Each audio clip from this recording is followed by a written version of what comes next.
Joe Biden. So for more, that's pretty concise. For more, let's welcome in Sheriff Mark Lamb. Mark is the sheriff there in Arizona and is also running for Senate. I would have loved to be a fly on the wall at the Border Patrol office when Biden made that. Can you fathom? I mean, like, we were all sitting in our recliners at home, right, going, what? Huh? What? Did he I was literally sitting in my recliner, Dr. Gina, and I looked at my wife and I said, that's not true. And immediately I turned on social media and Border Patrol was like, whoa, we never said that, nor will we ever support him. Yeah, Border Patrol, it can't stand this guy. They can't stand Mayorkas. They can't stand the policies that these guys have put in place. They are failures in every sense of the word when it comes to the border. And now you talk Kamala, she's the border czar. She's done zero. This is just a administration that has completely turned a blind eye to it. It's not really that they've turned a blind eye. They have purposely done this. Americans need to understand. They have purposely opened the borders, and for a myriad of different reasons. But one of the key ones is to undermine the rule of law, because Joe Biden promised he would reinvent America when he ran for president in 2019, 2020. So he wanted to reinvent America. What better way to do it than this way? So this is a purposeful move. They have achieved what they wanted to achieve. And then they actually had the gall to try to say the Border Patrol endorsed them. And shameful, and I'm glad they called them out immediately. Well, 100%. And speaking about gall, Biden gets up on a podium the next day after the debate and says, I might be a little old, but at least I tell the truth. Are you freaking kidding me? I mean, not only did Biden lie about the Border Patrol situation, he lied about tons of other stuff, but also he got himself basically tripped up on what he was trying to say on that Border Patrol exchange. Take a look at this. Oh, goodness. And I'm going to continue to move until we get the total ban on the total initiative relative to what we're going to do with more Border Patrol and more asylum officers. President Trump? I really don't know what he said at the end of that sentence. I don't think he knows what he said either. Look. When he said that, because I didn't know what he was saying either. And President Trump was in my head when he said, look, I don't know what he said. And I don't think he knew what he said either. I don't think Joe Biden knew what he said most of the night. And it was sad for fellow Americans. I know we kind of make fun of it. But what we saw was the weakness that we already knew. And what I hope is that the other Americans who have been blindly politically following this man and his policies now see that he's not fit to be president. I'm currently running for the Senate in the state of Arizona. I am going all over the state, speaking at multiple events a day. And I know how physically and emotionally and mentally demanding it is. And what I saw on that stage, there is no way that Joe Biden is fit to be president, certainly not to be president again. And I thought President Trump did a good job calling him out on that, because I had no idea what he was saying about the border in that case.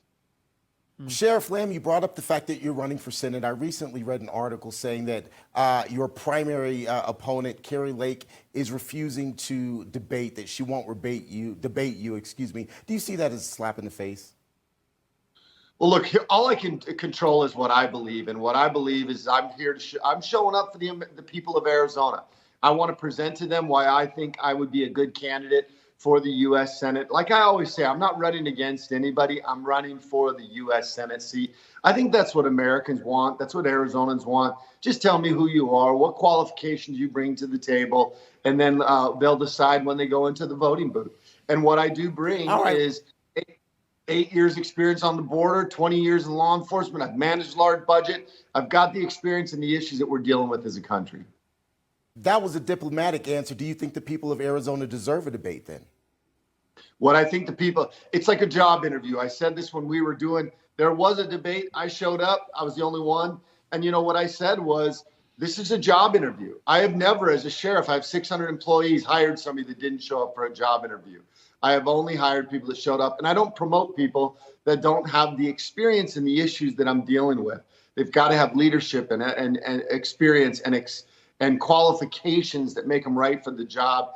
And I think I bring those to the table. And I showed up because I want the people to know that this is a job that I'm capable of doing. I would like to do for the people of Arizona.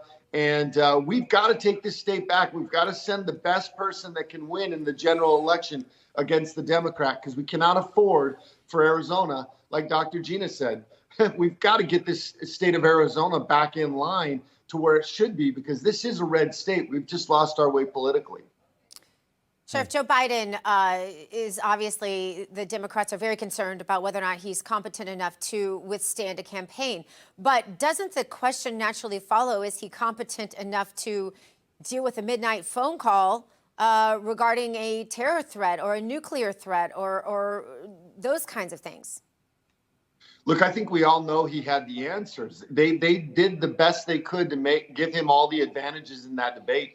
And he still showed he wasn't even competent enough to answer questions that he shouldn't even need notes for, Dr. Gina. These should be things that he should know deep into his core. He should have a vast amount of knowledge on it. And he was lost that whole night. So, no, he's not going to be able to take a phone call in the middle of the night. And I think the majority of the Americans already knew that. And hopefully the ones that didn't finally saw it and woke up to the fact that this man is not physically or mentally capable of being in that position. My concern is the world leaders were watching that. They were paying attention to that. And starting with the border, then culminating, throwing gas on the fire with Afghanistan, which, by the way, Joe Biden, you lied. You lost 13 soldiers in Afghanistan and a few more instances. And then it went on to China or Russia and Ukraine, and then Israel and Hamas. And now you're talking China and Taiwan.